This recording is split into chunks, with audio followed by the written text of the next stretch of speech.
Good morning, students. Welcome back. Today's topic is derivative of one function with respect to another function. Derivative of one function with respect to another function. Okay.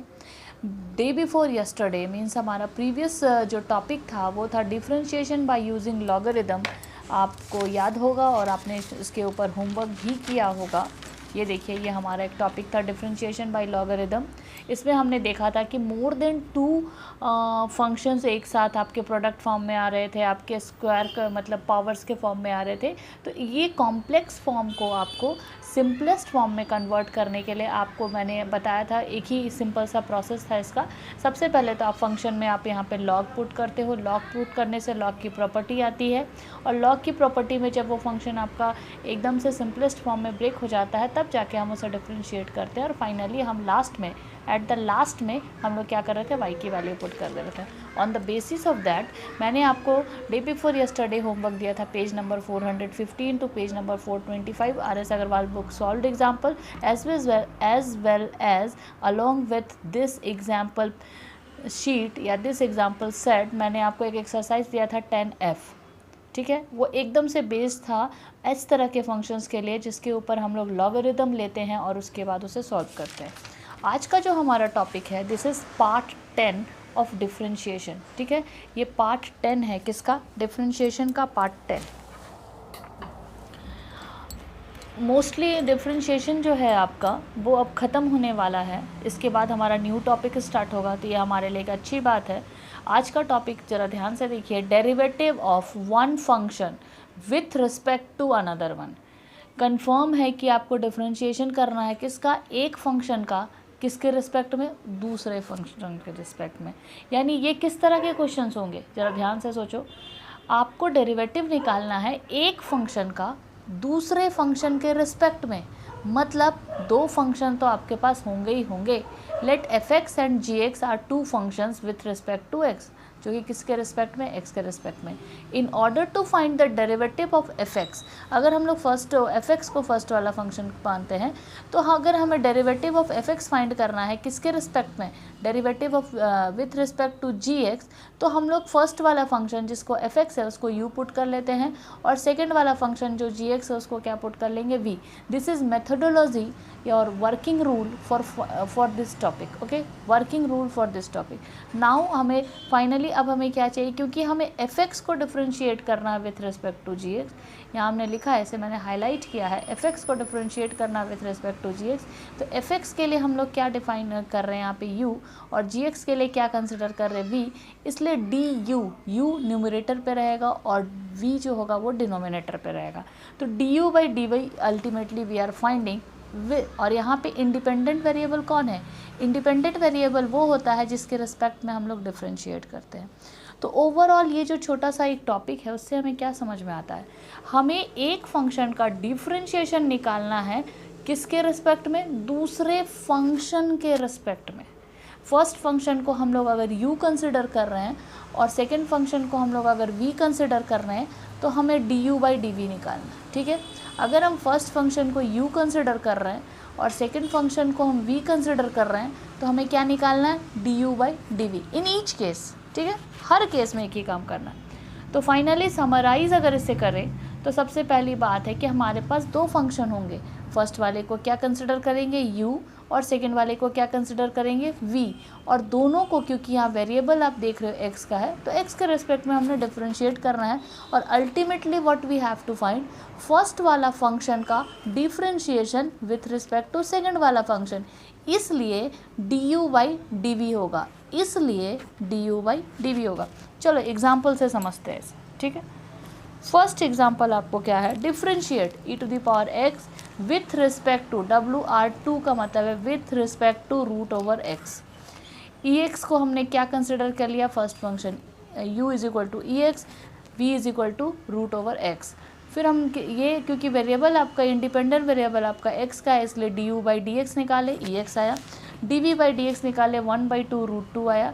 Finally हमें du by D चाहिए, तो du by D divided by dv by D E X divided by 1/2 root X. अब इसको पूरा simplify करने पर D U by D V आपको मिलता है E of X dot 2 root X, E X dot 2 root X. तो finally हमें क्या मिलता है, D U by D V is equal to 2 root X into E X, 2 root X into E x after simplification. पूरा process को बहुत ध्यान से देखो, क्या किए, फर्स्ट वाले को u, सेकंड वाले को v कंसिडर किए, दोनों को x के रिस्पेक्ट में डिफरेंशिएट किए।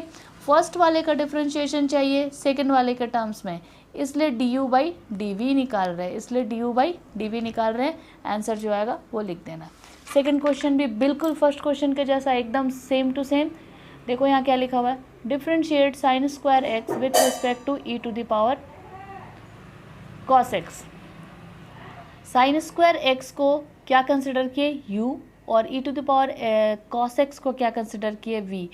फिर u को किसके रिस्पेक्ट में डिफरेंशिएट कर रहे x, v को भी डिफरेंशिएट कर रहे x के रिस्पेक्ट में। Finally D U by D V चाहिए हमें। फाइनली कहाँ गया हमारा, फाइनली यहाँ है। फाइनली हमें क्या चाहिए, D U by D V. चलो भाई देखते हैं क्या मिला, D U by D X क्या मिला, क्योंकि ये देखो चेन रूल है, याद करो, कंपोजिट फंक्शन है, पहले स्क्वायर डिफरेंशिएट होगा फिर साइन डिफरेंशिएट होगा। स्क्वायर डिफरेंशिएट हुआ तो 2 sin x मिला, और साइन का डिफरेंशिएशन क्या मिला, cos x। इसको हम लोग sin 2x लिख सकते हैं। सेकंड में e to the power cos x है, कंपोजिट फंक्शन, याद करो, पहले e to the power cos x differentiate हुआ जो एज इट इज़ मिला, फिर cos x डिफरेंशिएट हुआ तो माइनस साइन x मिला। हमें चाहिए D U by D V, तो हमें क्या मिला, 2 sin x into cos X whole divided by minus of sine X into E to the power cos X. हमें जो कैंसिल आउट होता है वो होता है साइन एक्स कैंसिल आउट होता है, D U by D V आपको मिलता है -2 cos x divided by E to the power cos X. जो भी मिला वो हमारा आंसर हो गया। आई होप आपको क्लियर हो रहा होगा। थर्ड क्वेश्चन क्या है भाई, u is equal to sine inverse X. देखो इसमें बोलता है डिफ्रेंशिएट करो साइन इनवर्स एक्स को किसके रिस्पेक्ट में, टेन इनवर्स एक्स के।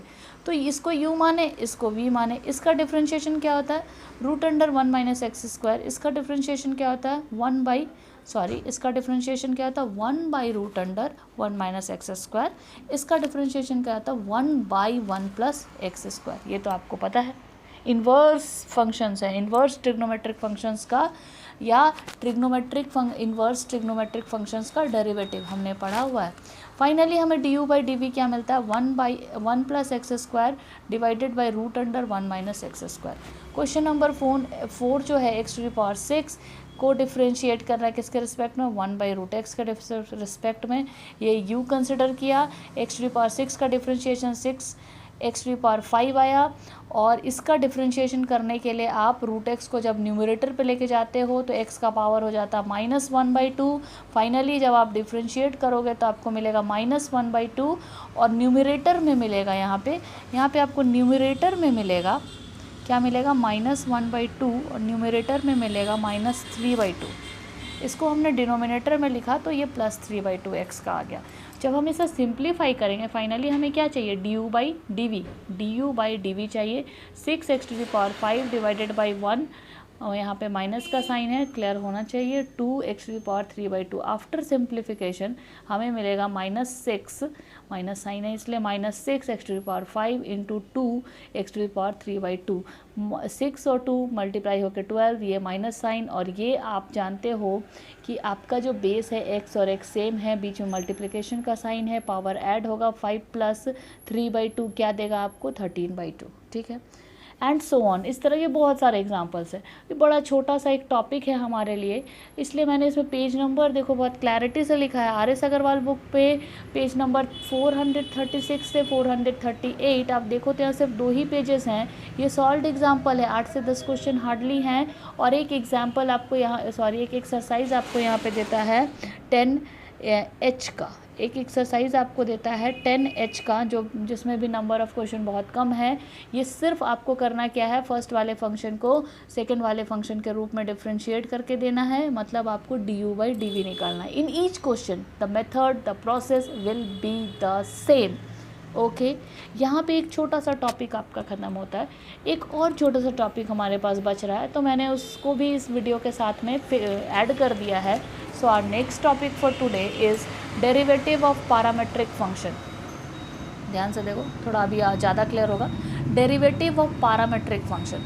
अब what is a parametric function, ऐसा समझो किसी जैसे इन जनरल हम लोग बचपन से पढ़ते आ रहे हैं, हमारे पास अगर वेरिएबल की बात करें हम लोग, अगर हिंदी वाले लोग चर की बात करें, वेरिएबल की बात करें, तो हमारे दिमाग में क्या आता है, एक्स और वाई, बस इतना ही आता है। एक x होगा और एक y होगा, ठीक है।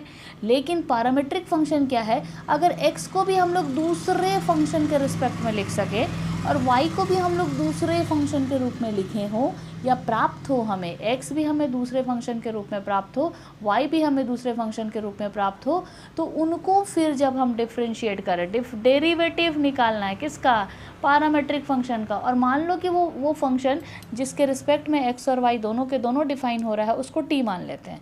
तो यहाँ पे जो t होगा जो कि x को भी डिफाइन कर रहा है और y को भी डिफाइन कर रहा है, वो t जो है वो आपका पैरामीटर कहलाएगा, ठीक है। वो आपका क्या कहलाएगा, पैरामीटर कहलाएगा। और फॉर दिस केस x और y क्या कहलाएंगे, पैरामेट्रिक फंक्शन कहलाएंगे। यहाँ मैंने लिखा भी है, sometimes x and y are given functions, जो कि किसके तरीके का बिहेव करेगा, किसका वेरिएबल की तरह से बिहेव करता है, टी का। मतलब कहने का मतलब है एक्स भी किसके रिस्पेक्ट में आपको क्वेश्चन में मिलेगा, टी के रिस्पेक्ट में, वाई भी किसके रिस्पेक्ट में मिलेगा, टी के रिस्पेक्ट में। तो टी क्या हो गया, पैरामीटर। अगर मान लो इसमें 2-3 टर्म्स को यूज़ करता है, कभी एक्स के जगह एक्स एक्सप्रेस करने के लिए टी यूज़ किया, वाई एक्सप्रेस करने के लिए टी यूज़ किया, कभी आपको एक्स एक्सप्रेस करने के लिए थीटा यूज़ करेगा, वाई एक्सप्रेस करने के लिए थीटा यूज़ करेगा, तो for that case theta will be called as a parameter, and in such situations x and y are the functions behaving like a parametric function which are dependent upon theta, which are dependent upon t। Solution कैसे करना है, देखो यहाँ पे दिया भी है, यहाँ पे लिखा है मैंने, let x is defined as of F T. F T मतलब x किसके रिस्पेक्ट में, t के रिस्पेक्ट में, y किसके रिस्पेक्ट में, t के रिस्पेक्ट में। What we have to find as a derivative, derivative का एक ही डेफिनेशन है भाई, डेरिवेटिव का एक ही डेफिनेशन है, उसका मतलब होता है D Y by D x. Ultimately derivative का क्या मतलब है, या either d Y by D x और d x by d y, ठीक है, depend upon which one is independent and which one is dependent variable. यहाँ पे हम लोग d Y by D x की बात कर रहे हैं। If we have d x by D T, तो इसका डिफ्रेंशिएट किए तो यहाँ देखो एक डैश आया, this is differentiation sign. y को भी हमने डिफ्रेंशिएट किया, this is differentiation sign. Then ultimately for finding D Y by D X what we are getting here, D Y by D X के लिए क्या होगा, D Y by D T whole divided by D x by D T, dy by dt whole divided by dx by dt, dt will cancel out, understood है। then what you get, ये dy by dt क्या है, g dash t, ये dx by dt क्या है, f dash t। तो यहाँ पे f dash t कांट भी इक्वल टू 0, क्योंकि ये तो बड़ा पहले से पढ़ते आ रहे हैं, डिनोमिनेटर अगर 0 हो गया तो फंक्शन विल बी अनडिफाइंड। ये है पैरामेट्रिक फंक्शन।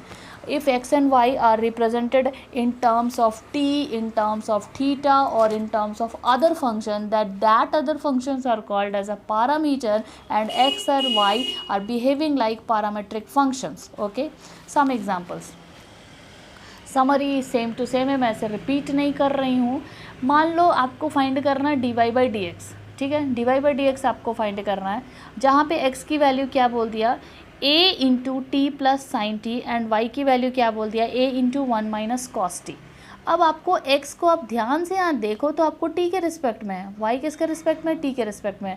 तो अंडरस्टूड होना चाहिए कि आप dx बाई डी एक्स नहीं निकाल सकते हो, आपको क्या निकालना, dx by D T. Differentiate कर दो, a कांस्टेंट है, तो देखो भाई डिफ्रेंशिएट कर दिए हम, यहाँ पे क्या मिलता है आपको, dx बाई डी टी मिलता है, a कांस्टेंट आपने बाहर निकाल दिया, dt by D T plus a यहाँ पे भी होगा आपके पास, a यहाँ पे भी होगा और sine t, a into 1 plus a cos T, a into 1 plus a cos T, a दोनों के पास a कॉमन निकाल दिया हमने।